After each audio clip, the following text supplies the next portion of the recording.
I get technically Friday night for most people feels like the weekend. In fact, when you were a kid going to school, by noon on Thursday, you were already thinking about the weekend and Friday nights and things you might be able to do. Like when you're in fourth grade, how late you can stay up in the evening without someone telling you you've got to go off to bed. But anyway, we have some guests who are joining us this morning, and I'm going to try to get this right. Brianna Wright, that's the easy one. Yep. Cinderella, Mm-hmm. and Shauna Gottfredson. Yes. Okay. You nice job. I get paid to do this, and sometimes people wonder why. But Bill Colley with you, too, on Magic Valley this morning on News Radio 96.1 FM, 1310 KLIX, and News Radio 1310.com. Just the particulars, though, first, because a lot of people are probably wondering, okay, if I want to go see this, where do I go? What time? What's the cost? What are some of the details on that? The show is going to be performed at the Twin Falls Reformed Church on Grandview and Pole Line, and it starts at 7 p.m. It only lasts an hour, and we're performing in their beautiful chapel that has wonderful acoustics. 7 o'clock both days, right? Yes. Mm-hmm. Friday and Saturday. Mm-hmm. Has wonderful acoustics, a beautiful raked seating area, a wonderful stage, and we're just really excited about this show. Mm-hmm. Well, the pole line, the church on Pole Line Road, the Reformed Church, along with the Nazarene Church over on Washington Street, they're as big as basketball arenas. Yeah, they are big. Yeah, there's enough room for. In fact, we did an event a few years ago in the parking lot at the Reformed Church where we had a law enforcement and first responder day. Oh, neat. And the parking lot was, it's like stadium parking. There's plenty of room. They landed helicopters and everything else in the middle of the parking lot. So that's cool. And I vote there as well. And I vote in the cavern when you first walk in the door, which has the high ceiling. Yes. It's actually that the church is some friends of mine back in Delaware when I lived there built a brand new church in Lewis, Delaware. It's the very same design. Oh. And I can remember being at some shows there too as well. Comfortable. And you're right about the sound. How that, it's built for that acoustic, that acoustic measure, if you will. Mm-hmm. Yes, and that's something that we need because we will not be mic'd. The people who will be performing in the show are classically trained, and so we have learned to acoustically resonate our voice so that we don't need mics. Projection. Yes, yeah, exactly. Yeah. Well, what's the cost if someone wants a ticket for this? It's absolutely free. This free to the community. Yes. Mm-hmm. We had sponsors to There's put it the together. Magic word, free. So again, sponsors are listed here on the back, right? Mark Wright, who's a dentist. Mm-hmm. Got to be related? My husband. I thought so. Yeah. Same spelling. Of course. He didn't have a choice. So. Welsh music. Don Aslet's Cleaning Center. I know the folks over there. I did a live show there one day. Oh, did you? And Hawksfield Works and Deseret Book. And can we mention the folks, too? There's a couple of others on the bottom here, too, as well. Yeah, please do. Mackenzie and it's Sonderegger, right? Mm-hmm. Instructional designer. Mm-hmm. And Shauna, you and Don yes. Are also sponsors of this. Yes. Okay. So just wanted to make sure we got all of that mentioned in here. We got about a minute before the break. I want to talk a little bit more about just the overall program. But when you say the true story of Cinderella, I got the impression it's not the Cinderella story most people are familiar with. Right. Like when I was a kid, the Leslie Ann Warren version was the one that was on television that I remember the best. It's not anything like that, though. Go ahead, Brianna. It's just got some cute little a cute little spin on it with what's going on with the prince and what happens with him when he sees Cinderella for the first time. And so it's just a totally whimsical, super fun, super lighthearted, very melodramatic and comedic performance or show. I wonder costumes. There's you want to look the part too as well, though. You don't want to be up there just in blue jeans. Correct.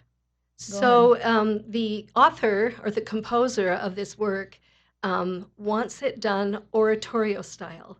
So oratorio style in music means that there's no costuming, no staging.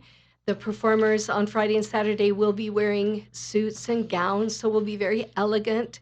But we just sit in a row across the front of the stage, and when it's our turn to sing, we stand up and sing. So there's we do act when we stand up to sing. And we will each have a prop, and all of us get really into our characters. So it's still it's still a super good time. Yeah, I was going to say it sounds like it's just probably rehearsing and getting together with everybody on this. It's probably one of those things that is more memorable than the show. Right, yeah. That's every show, but yep. Yep. But we'll take a short break. We've got more coming up on this very subject with both Shauna and Brianna, and we're at 7:40 right now. It is 13 on our way today. I'm not going to guarantee it breaks 30, but it's not snowing and there's no ice coming down. So, with half the country experiencing that the next couple of days, we're catching a bit of a break. Bill Colley with you too on News Radio 96.1 FM, 1310 KLIX, at newsradio1310.com. And there's supposed to be music playing here, and for some reason the computer isn't playing it. So the commercial break is coming up, and it'll be with us in about 30 seconds. So that means I have to ad-lib for a moment. So I'll again point out that the performance is this weekend. That's at the Reformed Church on Pole Line Road, The True Story of Cinderella. And that will take place at 7 o'clock on Friday night and 7 o'clock on Saturday night. And again, admission is free. All we have to, they have hundreds of seats, by the way. We should point that out. So there'll be 300. Likely plenty of seating for everybody who'd have an interest in going. Short break on the way in just a couple of seconds, if I timed it right. And nope. Okay. Well, we'll do. For some reason, my computer was supposed to fire here. It didn't. We'll talk for a few more minutes and then take a break. Okay. And then come back to this. All right. So let's get back to this. The musical part of it. Everybody involved, as you pointed out, has some sort of classical music training, right? Mm-hmm. Mm-hmm. Is that rare in Twin Falls? Yes, it is. Some of them are a little bit more music theater trained, but still, either way, lots of talent involved. So they know how to project from a stage. So it's going to be really fun. It's a fun mesh of voices. We've got some older and some younger, and it's really fun how it all pairs up. Well, I had a coworker, going back into the 1980s and early 90s, and she and her husband, their background, they were show tunes, from like Broadway musical style shows. It's a little bit different though than like a concert setting, right? When I think about the Broadway style, I think about Ethel Merman, for instance, who had a great voice, but she probably also could have done, the concert style too as well. But there's some differences between the two. Yes. You want to talk about differences? She's the expert. Differences between concert and theater? Yeah. Is that what you're talking about? Well, musical theater is done with, of course, acting, singing, dancing, but that is also in opera or classical singing. In musical theater, instead of singing the spoken lines, we speak the spoken lines. But in opera, we sing the spoken lines. So everything in opera is sung, or in concert, as you say, is all sung.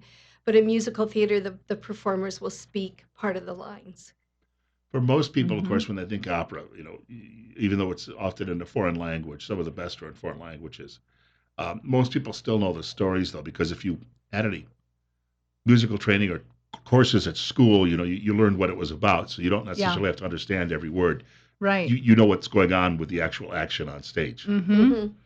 This one, though, is in English, so luckily nobody has to sit and wonder what on earth is going on. There aren't a lot of English operas, I guess, that are probably known in the canon, right? Yeah. Right. And this is not actually an opera. It's written by a classical composer, but it's so lighthearted and whimsical, we call it a lighthearted musical. So it leans more to the musical strain of music. We will have some musicians then involved, too. One pianist. Oh, one pianist, right. That's it. Right. Yes, who's and she's absolutely- amazing. It's yes. quite it sounds like there's two of her, at the piano. She's pretty amazing. It's So Lori it's Lori Chandler. Chandler. She's amazing. You can do that at home nowadays. You just lay down an That's additional true. track or two. That's so true. And then everyone thinks, wow, that person. I was watching actually an interview the other day with Ted Nugent where he was explaining how he learned to play the guitar. And he said, well, I heard Bo Diddley when I was a kid. And he said, and he sat and played a little bit like Bo Diddley might play. And he said, and I really fell in love with that. But he said, in Detroit, where I was growing up, he said there was a local musician and he had this style and then he played the second style. And he said, I ended up, he said, by the time I was 14, combining the two. Oh. And then so a lot of what people do musically is because they have all these different influences and somehow it all meshes together with one person and they come up with something brand new. Yes. Yeah, totally agree. And it used to be that like you sing opera, you only learn opera and classical and you don't mix and you never sing the more belting style like Idina Menzel, musical theater style. We don't do that. it was this big divide. But now there's way more of a demand to be able to do kind of everything, to be able to move into classical Catherine and Jenkins, for instance, she's able to do right. Yes. she's got Yeah, a great wide, example. Yeah. wide Yeah. variety. Yeah. And Audra McDonald is another great example. Mhm. So what it's called now is contemporary crossover music, or CCM, where singers are classically trained and yet they can cross over and do musical theater and then back to concert or opera. I would think too. There's the musicians actually like being able to have a little variety in their lives. Yeah, it's nice.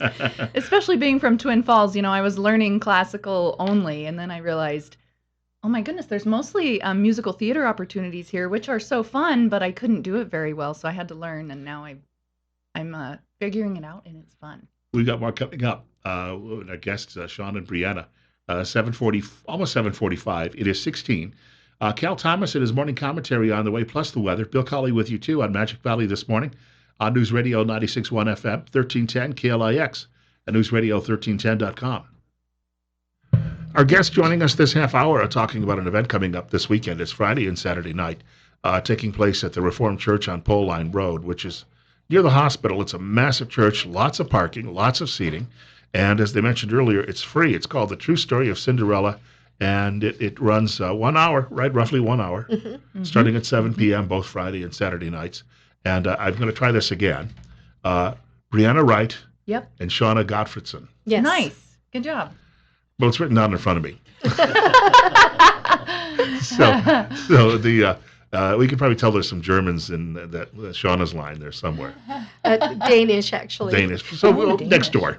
Yes. Dutch, Yes. German, Danish. There's a lot of what you call probably cross-pollination and all Yes. of that. We had a Danish exchange student when I was in high school, and my dad had picked up German quite well in the occupation after the war. And Hans spoke a little bit of German, and my dad probably hadn't spoken German in decades. And Hans came over to the house one night looking for my brother, and he wasn't there, so they got to chatting away. And all of a sudden, Hans said something in German, and my dad said it came back flowing just like that. And Oh, wow. he had probably would not have been able to speak it, except this was kind of a relaxed setting on a summer night, and it all flowed back. Singing's like that though too, right? And that's where when I see people playing together, there's something about, it's like the metronome. There's something about people when they're working and they practice a lot together that you don't have to have a clock in front of you for timing. It all comes together. It's funny you say that, Bill, because my husband, who is really gifted in things but not musically gifted, he is just amazed. He'll listen to me practice and go, how do you know where to sing with all that music going on, and the timing, and that didn't sound like what you were supposed to sing, based on what the piano was doing. How do you know? And so it's funny you say that. It's it is something that can be learned, though. Anyone can learn. There's a video going around social media right now, and it's of a little boy who's a prodigy of some sorts, and he's playing with an orchestra and he's drumming. And at one point he drops his sticks, and the guy behind him picks them up, hands them over his shoulders, and he just picks it right up again. He's got to be 3 years old. Oh, how cute! I need to see it. Wow. Cute. It's like it's built into us, though. I mean, it's Uh-huh. the rhythm is built into our. It is. And we're able to pick it up. Yeah, I do believe there's some innate ability that God blesses us with when we come down to earth as far as musical, but it also depends a lot on your upbringing in your home and what you're exposed to, and how your parents treat music and the respect that they give it and the training that they offer their children. So there's a lot that goes into it. Why do you think the story of Cinderella has resonated as long as it has? Ooh, good question. That's a really good question. Well, it's about struggle. It's a story of struggle, and depending on how much you want to get into it, kind of a story of some abuse or just some mistreatment of an equal human being that's treated as less than, and she's able to rise. She's kind of able to come out of that and make a beautiful life for herself. And I mean, it's a little bit conservative, that and not everyone loves that. They run off into the sunset married, but I think everyone ultimately loves a good ending too. So even if it's kind of fantasy, everybody wants to be happy, and she's happy in the end. Well, I think it probably resonates well with Americans, because just the way our culture came about as being somewhat egalitarian, and and yet people who could arrive here on our shores with nothing could work their way Right. up. Yes. And still to this day, you see those types of stories where a lot of Americans will tell me, I'm not interested in a royal wedding in England. And then you see the ratings for them after they happen, and you realize a Oh, lot of right, people are right. watching royal weddings, Yeah. especially when it's someone, for instance, Kate Middleton, who just seems to come out of nowhere. She's Mm-hmm. not from some sort of royal lineage, Mm-hmm. and marries into a royal family. That's true, and people love that. Right. Like Yeah. they can relate with She's that. she's somewhat of a Cinderella story, and I think So when true. that magic slipper gets tried on and it fits her and she exclaims with joy, everyone, their heart just soars, and it's just a magical moment that we hope maybe for ourselves or our children, and hope for the underdog that it happens one day. Yeah. Are you well wearing said. glass slippers, Brianna, during the performance? No, I tried to find some, It's to not no avail. easily, not on the shelves. I will JCPenney. pretend to put it on, though. I will have a huge moment when I find it fits. So it'll be fun. Well, I was going to say, trying to find shoes is when I was younger, it seemed that it was no issue. But as you grow older and you try to find a particular type of shoe that you want, Uh-huh. you get set in your ways. Mm-hmm. Never, but I don't think I've ever seen glass on the shelf anywhere in any shoe department. You can get them on Amazon. I figure they're terribly uncomfortable, though. Well, I imagine they'd be very sweaty. Yeah. we have an Old Navy that's reopening here in Twin Falls in a few months, Oh, and good. I have Old not been into Navy. an Old Navy in over 20 years. When my daughter was 7 years old, we walked into an Old Navy in Burlington, Vermont, and they had a pair of sneakers, and they fit her. They were her size. They looked like ruby red slippers, Oh, nice. and they were on clearance for $7. She wore them every day to school until they basically wore off her feet. Oh, I love it. That's and cute. and so once in a great while you come across something like that. But you're right, Yeah. it's just but costuming for this is somewhat simplified by the fact that it is done in more of that orchestra. Oratorio. Right. Yep. Right. Yep. Yeah. Uh, And it might be nice to mention, Bill, that we do have a narrator who tells the story as we go. In fact, do you mind if I read her first opening Sure. line? Sure. Nikki Hawks is our narrator, and she's just She's coming wonderful. back into theater after several years. But her first line in the show is, "Once upon a time, in the sweet days of long ago, there stood a beautiful palace in the midst of a great city. And in that palace there lived a kindly old king and his devoted queen." And then the show begins. And she speaks And they throughout. sing a really Yes. comical song together. Yes. And so she speaks throughout the whole, she tells the story throughout the whole thing. So it's not all sung. There is a storyteller. Mm-hmm. I think it's priceless. You have actually one of the hermits is actually named Hardcastle. Yes, Ivan. Yep. Oh, and all our hermits are pretty, they're the funniest part. And They the are. stepsisters and Yeah. stepmom. They give the prince advice on how to find his Cinderella. That's right. And they're all so silly. We got about 30 seconds to go. Anything else anyone should remember? Should remember? There's one character that's hilarious. He's called the Herald, and all he ever does is stand up and say, "Time for the ball, time for the ball, it's time for the ball, time for the ball." Anyway, and finally in the end, though, he says, "What about me? What about me?" And he gets paired up with somebody at the end. You see, Yes, it all has a happy ending. In fact, Yeah. the final song is, "You will be happy by and by, dear friends, do not cry." Yeah. if I happen to have that role with just so few See, lines, you would be great as Harold. I'd probably walk out Oh there, my gosh. see the people in the crowd, and get suddenly all of a sudden be like, oh. I want to thank you for coming by. Thank you, Bill, Thank for you having for us. having us. We got to get to news in just a moment. It's 14 right now. We're at 7:59 on Magic Valley this morning on News Radio 96.1 FM, 1310 KLIX, and newsradio1310.com.